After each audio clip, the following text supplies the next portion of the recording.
이단임에 분명한 신천지가 포교 활동을 할 때 가장 타겟으로 삼았던 사람들이 있습니다. 그들은 불신자도 아니고 기독교인들이었지요. 어떤 기독교인이냐? 나쁜 짓을 많이 하고 죄를 많이 짓고 그런 못된 기독교인들이 아니라 선하고 착하고 열심히 있고 나름 하나님을 잘 믿어보려고 애를 쓰지만 성경을 잘 알지 못한다고 하는 판단을 가지고 있어서 성경을 잘 알면 더 무언가 잘 될 거라는, 신앙생활도 잘하고 삶도 잘 풀리게 될 거라고 하는 그 열망을 가진 기독교인들, 그들이 타겟이었습니다. 신천지 사람들이 우리 같이 성경 공부해보자 라고 할 때에 그 권면에 그렇게도 쉽게 넘어갔던 나름 선량하고 착하고 소위 열심 있는 기독교인들이 그렇게도 많았던 이유는 성경을 제대로 배우면, 성경을 제대로 알면 내가 궁금하고 내가 의심을 갖고 뭔가 답을 듣고 싶어 했던 것들에 대한 모든 해답을 찾을 수 있을 거라는 환상을 가지고 있었기 때문이지요. 보통 교회를 다니면 인생을 살아가면서 궁금한 게 얼마나 많습니까? 목사님들이나 전도사님들이 아니면 신앙생활을 오래 했다고 하는 신앙의 선배들이 대답을 해줘야 되는데 아무런 대답도 못 해줄 때가 너무나도 많이 있지요. 그러다 보니까 뭔가 시원시원하게 성경적 답을 줄 수 있는 사람들의 말에 이렇게 마음이 쉽게 움직일 수밖에 없었던 거지요. 이단이라고 하는 게 끝이 다르다는 뜻 아니겠습니까? 끝이 다르다. 성경이 말하는 구원도 아니고 성경이 말하는 예수도 아니고 성경이 말하는 영생도 아니고 성경이 말하는 생명도 천국도 아무것도 아니지만 결국에는 다 딴소리를 하고 있지만 그 과정이 뭔가 그럴듯한, 납득이 되고 이해가 되는 소리를 해 주거든요. 그동안 해답을 원했던 것들, 무언가 답을 원했던 것들, 그 이야기를 해주니까 거기에 쉽게 마음이 넘어가게 되었던 거지요. 예수님께서 승천하신 지 40년에서 50년이 지났을 때 예수님께서 재림하신다고 하신 그 모습을 보고 그 말씀을 듣고 하늘로 올라가던 예수님을 쳐다보았던 수많은 사람들, 그리고 그들로부터 직접 그 이야기를 전해 들었던 수많은 사람들, 예수님이 오실 거라고 기대하고 10년을 버티고 20년을 버티고 30년을 버티고 이제 40년, 50년까지 버텼습니다. 그런데 예수님은 오지 않고 핍박은 오히려 더 거세져만 가고 AD 70년에 예루살렘은 로마에 의해서 무너져 버리고 기독교인들의 입지는 더 열악해졌습니다. 예수님을 이렇게 열심히 믿고 40년을 버티고 50년을 버티고 60년을 버텨가는데 왜 핍박은 계속될까? 왜 예수님은 오시지 않을까? 그러면서 무언가 더 열심히 신앙생활을 해보려고 노력하고 있는 이 성도들에게 마음에 큰 짐이 하나 있었습니다. 그들의 신앙적 열심을 방해하는 단 한 가지 요소, 그게 뭐냐면 설명이 없다는 거예요. 예수님이 늦게 오시면 늦게 오신다고 기별을 보내셔야 되는데 성령 충만한 사람들이 막 감동에 젖어가지고 여러분 예수님께서 이러이러한 이유로 늦으신답니다. 예수님께서 이러이러한 이유로 한 1000년은 더 기다려야 된답니다. 2000년은 좋게 기다려야 된답니다. 라고 얘기를 해줘야 되는데 얘기가 없어요. 성령 충만하다는 사람들이 하는 얘기가 뭐냐면 기다려보자. 곧 오실 거다. 이 얘기만 하고 있어요. 근데 상황은 계속 힘들고 그러다가 죽는 사람들도 있습니다. 왜 예루살렘 성이 망할 때 하나님은 가만히 계셨지? 왜 핍박당하고 고통당하다가 사람들이 죽어가는데 주님은 가만히 계시지? 왜 불법을 행하는 자들이 여전히 권력과 자리를 차지하고 저렇게 잘만 살아가고 있지? 이런 질문에 대해 아무도 답을 해주는 사람이 없었습니다.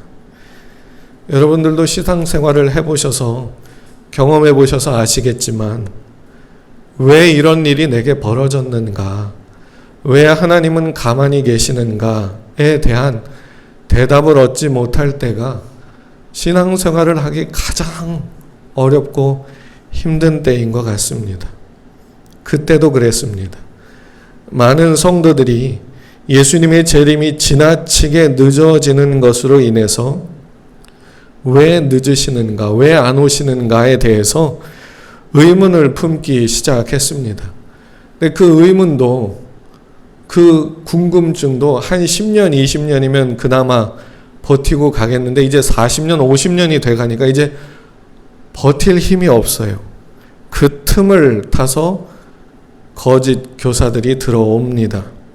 흔히 영지주의라고 불리우는 그런 사람들인데 뭔가 설명을 해줘요. 이러한 설명들이 꽤나 매력적이었습니다. 현재 신학자들도 영지주의가 뭐라고 뚜렷하게 정의를 내리지 못해요. 그 스펙트럼이 너무 넓기 때문이지요. 분명한 건 무언가 영적이고 그럴듯한 설명들을 해 주었다는 겁니다. 하나님께 가는 방법에 있어서, 예수님을 만나는 법에 있어서, 구원받는 모습에 있어서 그럴듯한 설명을 해 주었지요. 많은 성도들이 넘어갔던 설명 중에 하나가 예수님은 우리 같은 육신으로 오신 분이 아니었다. 그분은 영으로 오셨다. 영으로. 그러니까 그분이 오실 때도 영으로 오실 거다. 그러니까 우리가 영으로 그분을 만나야 된다. 뭔가 그럴듯하지요. 아, 우리가 그동안 알고 있었던 게 잘못된 거구나. 당연히 십자가를 지고 피 흘리시고 부활하셔서 예수님께서 그 제자들을 만나서 물고기도 구워서 드시고 다 했는데, 육신으로 오신 걸 다 알고 있는데 이러한 이야기에 넘어갑니다. 이유는 너무나도 간단하지요. 그동안 그들이 바라고 원하는 대로 되지 않은 이유, 그 이유를 찾고 있었던 그 피로감이 40, 50년이 지나면서 너무나도 많이 누적이 되어 있었습니다. 스트레스가 너무나도 누적이 되어 있다 보니까 답을 기다릴 여유도 없고 어떤 이야기를 들었을 때 맞다 틀리다를 분별할 여유도 없었습니다.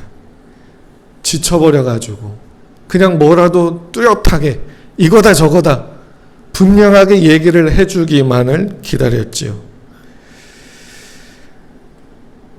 그리고는 그 이야기를 들으면서 이 성도들이 생각합니다. 아, 그래, 내가 잘못 알았구나. 아, 그래, 내가 신앙을 잘못 이해했던 거였어. 내가 잘 모르고 엉뚱한데 열심을 품고 있던 거였어. 내가 40년, 50년을 잘못 살아온 거였어. 내가 말씀을 잘 몰랐구나. 그래서 내가 복을 못 받았고, 그래서 내가 이렇게 힘들었고, 그래서 내가 이렇게 고통스러웠던 거구나 하면서 영지주의자들이 하는 이야기를 받아들이게 됐던 거지요. 고난 중에 지쳐버리다 보니까 잘못된 설명이지만 그것이 잘못됐다는 생각을 할 여유도 없어서 그 말을 그냥 받아들입니다. 왜요? 그게 편하니까요. 그러면 대책을 마련하는 것도 편하거든요. 내가 몰라서 이 모든 일이 생겼으니까 잘 알면 되지. 그래서 사도들을 통해서 그동안 복음을 그렇게도 많이 들었는데도 불구하고 예수님을 알고 믿고 사랑하며 살아왔었는데도 불구하고 이해할 수 없고 납득할 수 없는 고통에 지치다 못해 피곤해져 버린 그들이 그동안 알고 있던 모든 걸 다 잘못된 거라고 치부해 버리고 말았던 거지요.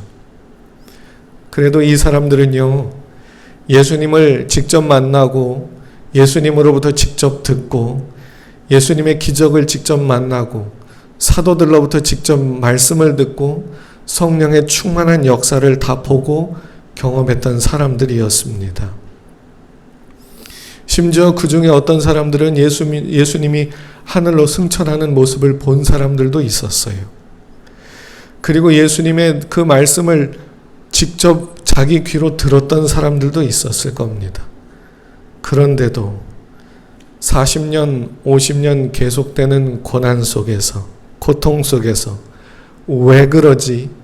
왜 이러지? 그 답을 찾지 못해 지칠 대로 지쳐버렸을 때에 너무나도 쉽게 거짓 교사들의 말에 마음을 열어버리고 말았던 거지요.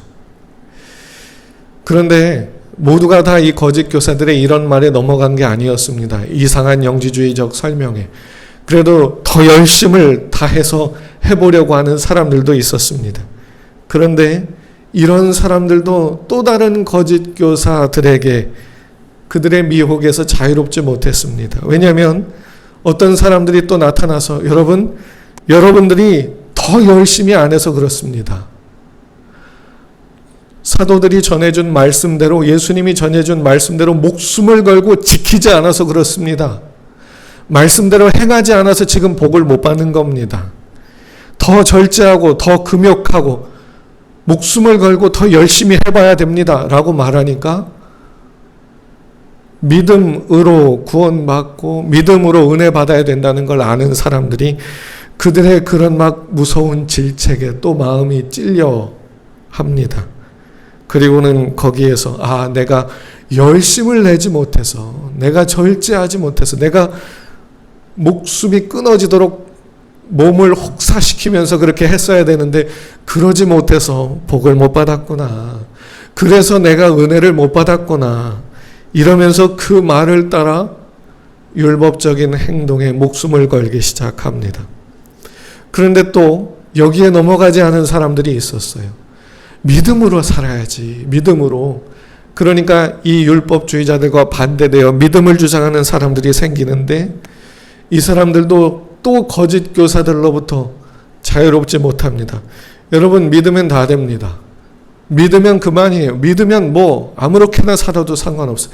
믿음이 최고입니다 라고 하는 이런 사람들이 또 나타나니까 이 사람들이 율법적인 삶에서 벗어나 믿음으로 살려고 하는데 여기에 또 끌려다니다 보니 온전한 믿음의 삶에서 하나님이 주시는 은혜를 누리지 못하고 사는 말 그대로 혼란스러운 상황이 되고 말았지요. 그런데 여러분, 이 사람들을 다 보십시오. 영지주의적 이상한 설명에 넘어가는 사람들이나 율법주의적 행동을 해야 된다는 그 설명에 넘어가는 사람들이나 믿음이면 모든 게 다 된다고 말하는 그 설명에 넘어가는 사람들이나 공통점이 있습니다. 뭘까요? 왜 이런 어려움을 당하지? 왜 이런 고통을 당하지? 거기에 대한 답을 원했기 때문이지요. 이렇게 힘들게 살아가는 그 혼란스러운 상황에 있는 성도들을 향해서 예수님의 실제 형제였던, 그리고 교회의 지도자였던 유다가 편지를 씁니다. 각지에 흩어져 있는 성도들을 향해서 편지를 씁니다. 그게 바로 우리가 읽은 유다서예요. 이런 상황을 다 알고서 이쪽은 영지주의에 휩쓸리고 여기는 율법주의에 휩쓸리고 여기는 율법 무용론 믿음이면 다 된다고 하는 거기에 휩쓸려서 막 이 어수선한 상황에서 어떤 사람들은 믿음이라고 하는 거 다 집어치고 다시 유대교로 회귀해서 유대인들과 다시 어울려서 먹고 살기 위해서 노력하는 그 수많은 사람들을 향해서 편지를 씁니다. 이 유다가 뭐라고 말하고 있을까요? 오늘 유다서 3장 1장 3절부터 4절을 한번 보겠습니다. 사랑하는 자들아, 우리가 일반으로 받은 구원에 관하여 내가 너희에게 편지하려는 생각이 간절하던 차에 성도에게 단번에 주신 믿음의 도를 위하여 힘써 싸우라는 편지로 너희에게 권하여야 할 필요를 느꼈노니 이는 가만히 들어온 사람 몇이 있음이라. 그들은 옛적부터 이 판결을 받기로 미리 기록된 자니 경건하지 아니하여 우리 하나님의 은혜를 도리어 방탕한 것으로 바꾸고 홀로 하나이신 주제 곧 우리 주 예수 그리스도를 부인하는 자니라. 이렇게 말을 시작합니다. 이 말을 조금 풀어서 설명하면 이런 겁니다. 예수님이 언제 오시든지 상관없이 경건하게 살아가고자 하는 것을 조롱하는 사람들이 수없이 많아질지라도 도대체 언제까지 경건하게 살기를 애써야 되는지, 언제까지 믿음을 지켜야 되는지 도무지 알 수 없는 상황에 있을지라도, 왜 내가 이런 고통과 어려움을 겪어야 되는지 하나님으로부터 아무런 설명도 들은 게 없다고 할지라도 마음이 시원해질 만한 그런 이야기를 하나도 알지 못한 채 답답한 마음으로 하루하루를 무작정 버티며 살아가는 것이 전부라 할지라도, 그리고 이러한 수많은 유혹에 넘어질 수밖에 없는 게 자기 모습이라는 사실에 좌절이 되고 절망이 된다 할지라도 자기를 지극히 거룩한 믿음 위에 세우고 주님의 긍휼을 기다리며 성령 안에서 기도하기를 힘쓰며 자기를 지키며 살아야 됩니다. 유다가 지금 이런 말을 하고 있는 겁니다. 보십시오. 유다서를 한번 읽고 또 읽어보십시오. 예수님이 왜 늦으시는지 설명이 없습니다. 왜 예루살렘이 망해야 되는지 설명이 없습니다. 왜 이 고난이 계속되는지 설명이 없습니다. 언제까지 예수님이 오시는 걸 기다려야 되는지 설명이 없습니다. 대신 이걸 말하지요. 17절입니다. 사랑하는 자들아, 너희는 우리 주 예수 그리스도의 사도들이 미리 한 말을 기억하라.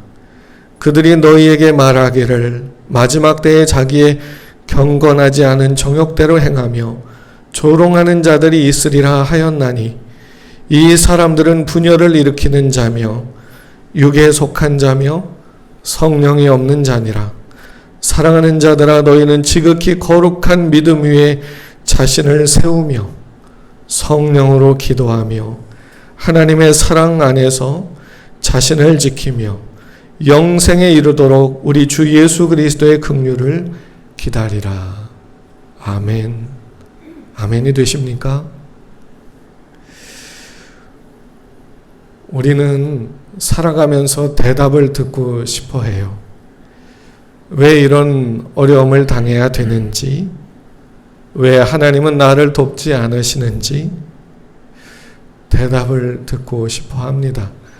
정말 대답을 원하고 또 원하고 또 원하고 또 원하고 또 원한다면 아이들이 엄마한테 엄마 왜 그런 거야? 왜 그런 거야? 왜 그런 거야? 이유를 막 수백 번 수천 번을 물으면 무언가 대답을 해주지요. 그런 식으로 대답을 해드린다면 하나님께서 우리를 하나님의 자녀답게 예수님처럼 사랑하는 자가 되게 하시려고, 우리를 그런 사람 만들어 가시려고 우리를 도와주고 계셔서 그런 겁니다 라고 대답을 해드릴 수 있을 것 같아요. 물론 우리가 예수님처럼 산다고 해서, 그렇게 사랑하고 헌신한다고 해서 세상 사람들이 감동하지도 않습니다. 아, 예수님처럼 사는 모습에 내가 감명을 받았습니다. 나도 예수님처럼 당신처럼 믿겠습니다 라고 하는 일이 아예 없을 수도 있습니다. 오히려 핍박을 받고 미움을 받을 수도 있습니다. 그러나 그렇게 살아가게 되어지는 것이 하나님이 우리를 구원하신 입니다. 물론 우리 보고 그 거룩함과 경건함을 스스로 만들어 가라고 하지 않으시지요. 우리의 경건함과 거룩함을 성취해 주실 분은 하나님 그분이십니다. 24절을 보겠습니다. 능히 너희를 보호하사 거침이 없게 하시고 너희로 그 영광 앞에 흠이 없이 기쁨으로 서게 하실 이 곧 우리 구주 홀로 하나이신 하나님께 너희를 능히 보호하시고 거침이 없게 하시고 그 영광 앞에 흠이 없이 기쁨으로 서게 만들어 주시는 분, 그분이 누구냐? 하나님이시다. 여러분, 우리가 하나님 앞에 거룩하게 서게 되는 거, 하나님 앞에 온전케 되어지는 거, 우리를 보호해 주시는 분 다 하나님이십니다. 우리가 해서 만들어내는 게 아니지요.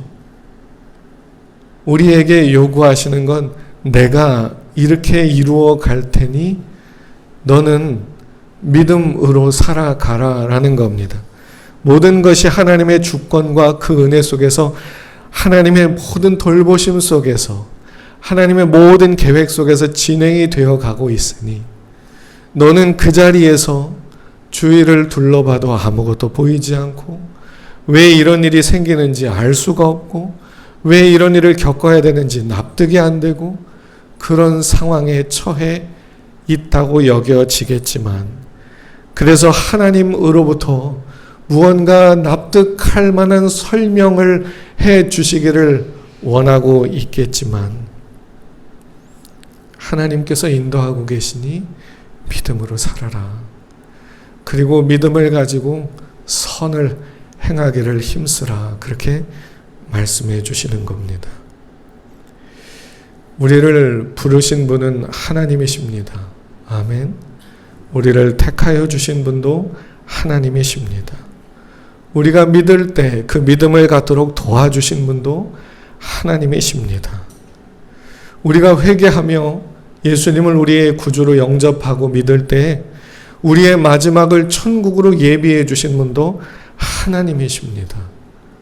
우리의 마지막이 죽으면 천국에 간다고 그 마지막이 우리의 인생의 마지막이 거기라고 하나님이 정해 주셨어요. 그리고 우리를 붙들고 거기로 데리고 가시는 중이십니다. 아멘. 자녀로 성장하게 하시고 주님 닮은 자가 되게 하시려고 붙들고 인도해 가시는 중이십니다. 빌립보서 1장 6절을 보겠습니다. 너희 안에서 착한 일을 시작하신 이가 그리스도 예수의 날까지 이루실 줄을 우리는 확신하노라. 아멘. 우리가 가져야 되는 믿음이라고 하는 게 이거예요. 우리 안에서 착한 일을 시작하신 분이 하나님이십니다.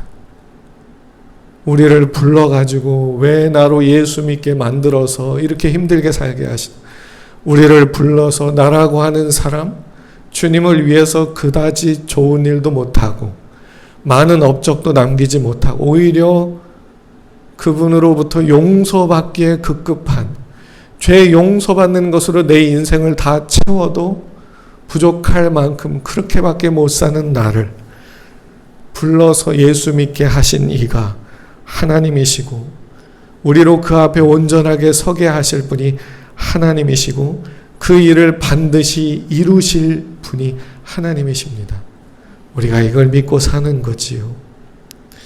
하나님이 우리로 거룩한 길 위에 서게 하시려고 그 앞에 흠 없이 서게 하시려고 그래서 우리를 도우시고 날마다 은혜를 베푸시고 또 용서하시고 또 용서하시고 또 용납하시며 우리를 인도해 가고 계신 중입니다. 하나님께서 우리를 반드시 끝까지 보호하시고 흠 없이 그 앞에 서게 해 주실 것입니다. 아멘. 시편 48장 14절을 보겠습니다. 이 하나님은 영원히 우리 하나님이시니 그가 우리를 죽을 때까지 인도하시리로다. 아멘. 언제까지 인도하십니까? 죽을 때까지. 하나님께서 우리를 인도해 가고 계시고 그 마지막은 천국입니다. 그런데 그 과정, 그 마지막에 이르기까지의 그 과정은 누구 소관이냐? 하나님 소관입니다. 이런 상황에서 우리가 해야 되는 일은 왜 이런 일이 벌어지는지 납득할 수 없고 이해할 수 없고 도무지 하나도 알 수밖에 없는, 하나도 알지 못하는 그런 삶을 살아가는 거지요. 그리고 그 의문과 궁금증이 내 안에서 폭발할 때마다 그 삶의 자리에서 살게 하신 하나님의 뜻이 있음을 믿고 거기서 우리가 할 일을 하며 살아가는 겁니다. 믿음으로 사는 삶이 뭘까요? 우리를 거룩해 하실 하나님을 믿는 것, 우리를 쓰시되 복되게 해주실 것을 믿는 것, 그런데 우리를 끝까지 놓지 않으시는 하나님을 믿는 것, 그 믿음을 가지고 삶을 마주 대하는 것, 이게 믿음으로 사는 삶이 아닐까요?